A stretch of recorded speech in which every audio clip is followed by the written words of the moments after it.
அனைவருக்கும் கோபிநாத்தின் அன்பு வணக்கங்கள் நண்பர்களே. நாளைய தினம் அன்னாபிஷேகம் நடைபெற இருக்கிறது எல்லா சிவாலயங்களிலும். ரொம்ப சிறப்பானதொரு நாள். அன்றைய தினத்திலே ஆலயங்களுக்கு சென்று சிவபெருமானை தரிசிப்பது கோடி லிங்கங்களை தரிசிப்பதற்கு ஈடாகும் என்பது அனைவரும் அறிந்த ஒன்றே. இந்த உணவுப் பொருள் அப்படிங்கிறது இறை வடிவமானது அப்படின்னு எல்லாத்துக்கும் எடுத்து சொல்கிற வகையிலும், அதே போல் தான தர்மத்தினுடைய அவசியத்தையும் புரிய வைப்பது இந்த அன்னாபிஷேகம் அப்படிங்கிறத தெரிஞ்சுக்கணும். எல்லா உயிர்களுக்குமானவர் சிவபெருமான் அப்படின்னு சொல்கிறதுமே இந்த அன்னாபிஷேகத்தோட கோட்பாடு. ஏன்னா அந்த அன்னாபிஷேகம் முடிஞ்சு அந்த சாதத்தை எல்லாம் நீர்வாழ் உயிரினங்களுக்கு அல்லது அங்கு வருகின்ற விலங்குகளுக்கு எல்லாத்துக்குமே கொடுப்பாங்க. அதில் ஒரு பகுதியை மனிதர்களுக்கு தயிர் கலந்து கொடுக்கின்ற வழக்கமும் உண்டு.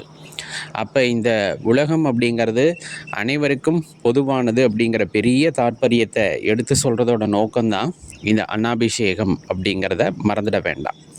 அவ்வளவு சிறப்பானதொரு நாளில் சிவாலயம் சென்று வழிபடுவது சிறப்பு. குறிப்பாக பௌர்ணமி திதி இறைவனை வழிபடுவதற்கு மிகவும் உகந்த தினம், கிரிவலம் வருவதற்கு உகந்த தினம், இந்த மாதிரி நிறைய சொல்லுவோம் இல்லையா? அந்த மாதிரி ஒரு சிறப்பானதொரு நாள். இன்றைய நாளில் ஆலயத்திற்கு சென்று 16 அபிஷேகங்கள் நடைபெறும்.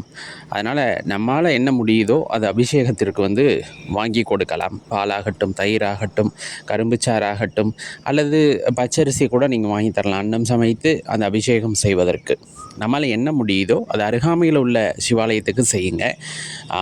பராமரிப்பற்ற சிவாலயம் இருக்குது அப்படின்னா அதை நீங்கள் முன்னின்று செய்யுங்க. அது சிறப்பான பலனை உங்களுக்கு ஏற்படுத்தி தரும். ரொம்ப முக்கியம் அன்னதானம் செய்கிறது. நாளைய தினத்தில் செய்யக்கூடிய அன்னதானம் அப்படிங்கிறது உள்ளபடியே கோடி பலன்களை உங்களுக்கு கொடுக்க வல்லது. பெரிய மாற்றத்தை வாழ்க்கையிலே ஏற்படுத்தக்கூடியதாக இருக்கும்.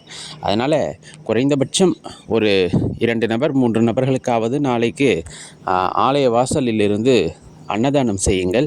கண்டிப்பாக அது உங்களுக்கு சிறப்பான ஒரு வாழ்க்கையை அமைத்து தரும். உணவு பற்றாக்குறையிலிருந்து நம்மை மீட்டு கொண்டு வரும். காலம் முழுவதும் நமக்கு அந்த உணவு பற்றாக்குறை வராமல் பார்த்து கொள்ளும் அப்படிங்கிறத தெளிவாக தெரிஞ்சுக்கோங்க. முடிஞ்ச அளவுக்கு ஆலயம் போங்க.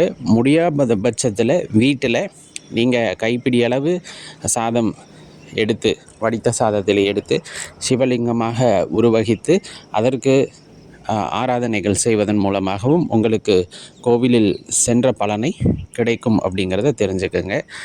மறக்காமல் உங்கள் நண்பர்களுடையும் தெரிவித்து பகிர்ந்து கொள்ளுங்கள். நன்றி, வணக்கம்.